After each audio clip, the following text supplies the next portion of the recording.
Welcome to Brainwaves and Breakthroughs.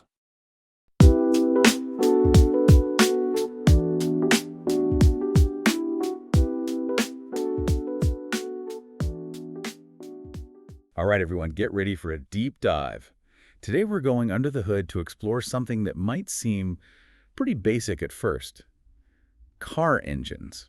You might think you know engines, but trust me, there's more to them than meets the eye. Oh, absolutely. We've got a ton of research here and we're ready to break it all down. We're talking everything from those gas-guzzling classics to those super quiet electric marvels. And it's amazing how far engines have come.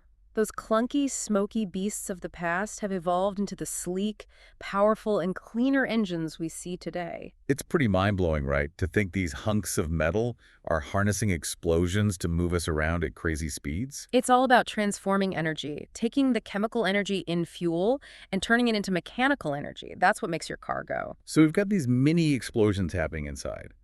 How does that actually make the wheels turn? I'm picturing little pistons getting a serious workout. You're spot on. Those pistons are key players.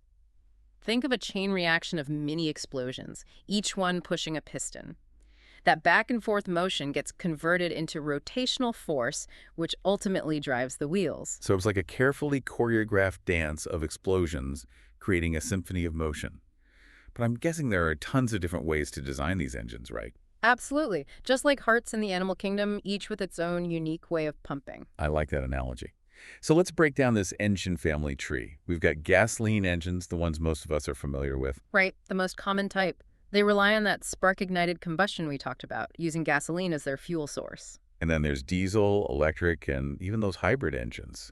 What's the deal with all these different engine personalities? Well, each one has its own quirks, its strengths, and weaknesses. Okay, so let's start with gasoline.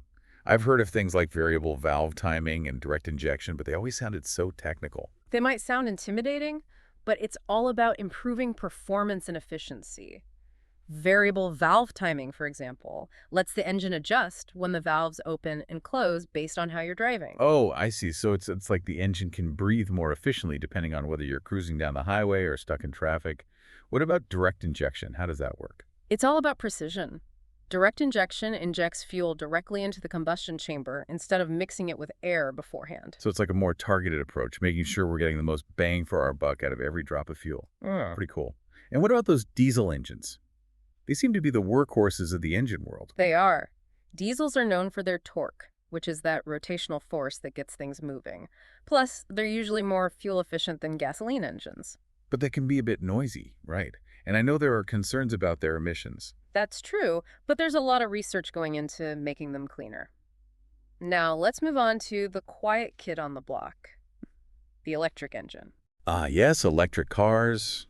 They're really gaining popularity, and for good reason. Yeah. But how do their engines even work? Are we still talking about explosions here? Not at all. Electric engines are a whole different ballgame. They use electricity stored in batteries to power an electric motor. So no fire and fury, just pure electric power. Exactly. And that makes them super quiet. You wouldn't believe the difference until you experience it yourself. I bet. No more rumbling engine noise, just a smooth, silent ride. Sounds pretty appealing. But what about hybrids? They seem to be a bit of a mix of both worlds. They are. Hybrids combine a gasoline engine with an electric motor, allowing them to switch back and forth or even use both simultaneously. So they're like the chameleons of the engine world, adapting to different situations. It sounds like we've got this whole spectrum of engine types, each with its unique personality and set of strengths. That's a great way to put it. And you know, it's fascinating to think about how far we've come since the early days of engines. Speaking of the past, I'm curious about those early engines. What were they like? Were they essentially giant steam engines on wheels? Not quite, but they were definitely a far cry from what we have today. Big, heavy, inefficient. They made a lot of noise and smoke. It's amazing to see how human ingenuity has taken us from those clunky contraptions to the complex, powerful, and cleaner engines we have now. It's quite a journey, and it's not over yet. Who knows what the future holds for engines? That's a great question. We've only scratched the surface here, but we're just getting warmed up. When we come back, we'll delve deeper into the mechanics of these incredible machines, exploring the four-stroke cycle that drives most gasoline engines. Stay tuned. Welcome back. Ready to dive deeper into the inner workings of these engines? Absolutely. Last time we talked about the different types, but now I'm itching to understand the mechanics behind those tiny explosions. The ones that make it all go. Well, prepare to be amazed because we're breaking down the four-stroke cycle. It's the heart and soul of most gasoline engines. Four-stroke cycle, huh? Sounds intriguing. Lay it on me. All right, picture a cylinder. Inside, you've got a piston moving up and down. First stroke is intake. The piston moves down, creates a vacuum, sucks in air and fuel through a valve. Okay, so it's like the engine is taking a deep breath, getting ready for action. Exactly. Next comes compression. The intake valve closes, the piston moves up, and squishes that air-fuel mix into a tiny space. Packing all that energy in tight. So this is where things get explosive, right? You bet. Third stroke, combustion. At the exact moment that mix is super compressed, a spark plug ignites it. Boom! Explosion pushes the piston back down. There's the power. It's incredible how controlled that explosion is. I mean, we're talking serious force here. It's a testament to the precision engineering involved. Finally, the exhaust stroke. Piston moves back up, pushes those burnt gases out, makes way for the cycle to start all over again. So it's like exhaling, getting rid of the waste. Then the whole thing repeats itself again and again and again, creating this constant flow of power. It's an elegant dance of energy transformation, isn't it? It is. And while the four-stroke is the most common, I know there are others, right? Like the two-stroke. Good catch.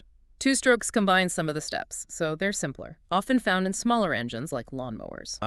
So a bit of a shortcut, but maybe not quite as refined. Exactly. But whether it's two or four strokes, they're both harnessing those controlled explosions to make things move. I've got to say, I'm developing a whole new appreciation for what's happening under the hood. But speaking of power, I've always been fascinated by turbochargers. Those things that give engines an extra boost. How do they work? Like some kind of magic? Well, they're pretty ingenious.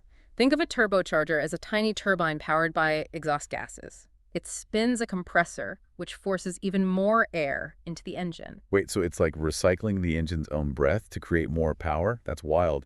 But wouldn't all that extra air also create more heat and pressure? Good question.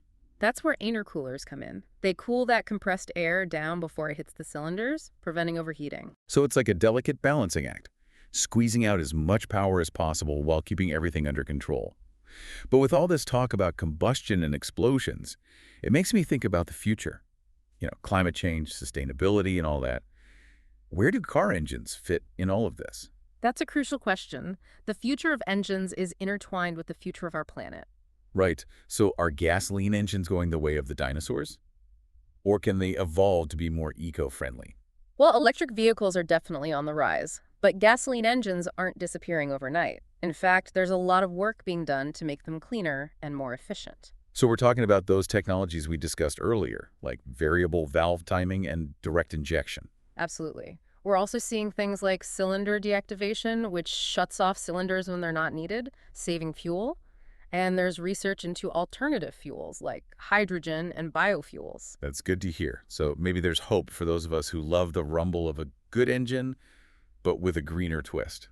Exactly. And let's not forget about the other engine types. Diesel, electric, and hybrid. They all have a role to play in the future of transportation. It sounds like we're headed towards a diverse mix of engine types, each with its own strengths. It's an exciting time to be following this field, for sure. But with all this focus on technology, sometimes I wonder about the people behind it all. The engineers and designers who bring these machines to life. What drives their passion? That's a great question. They're the unsung heroes, blending science and art to create these marvels of engineering. Absolutely. And in our next segment, we'll go behind the scenes to explore the cutting-edge tech shaping the future of engines and meet some of the brilliant minds driving this revolution forward. And we're back for the final lap of our deep dive into car engines. It's been quite a journey, exploring all the nuts and bolts, the history, the quest for cleaner options. It really highlights how far we've come from those early, clunky engines to the complex machines we have today. Definitely. But before we wrap things up, I want to make sure we bring this all back to our listeners. I mean, we've covered a lot of technical stuff. But how does it all actually relate to, well, everyday drivers?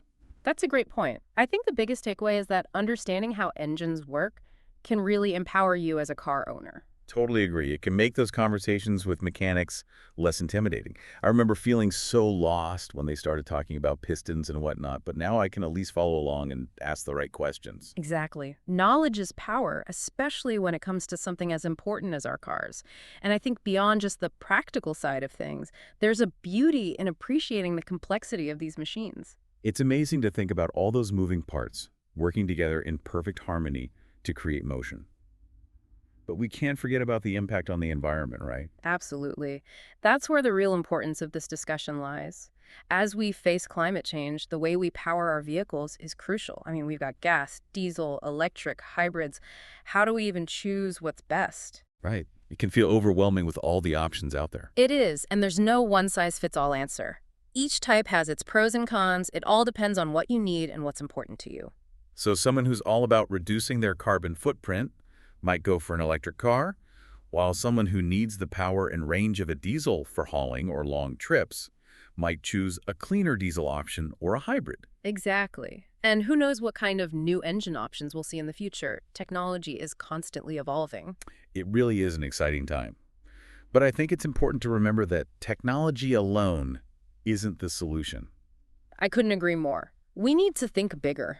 Things like public transportation, making it easier to walk and bike, even just planning our cities better so we don't rely on cars so much. It's about changing our habits, not just our engines. Exactly. We need a whole system approach if we want to create a truly sustainable future. And I think understanding engines, like we've done today, is a great starting point. I agree. It gives us the knowledge to make smarter choices and advocate for change. Couldn't have said it better myself. Well, folks, that brings us to the end of our deep dive into the world of car engines.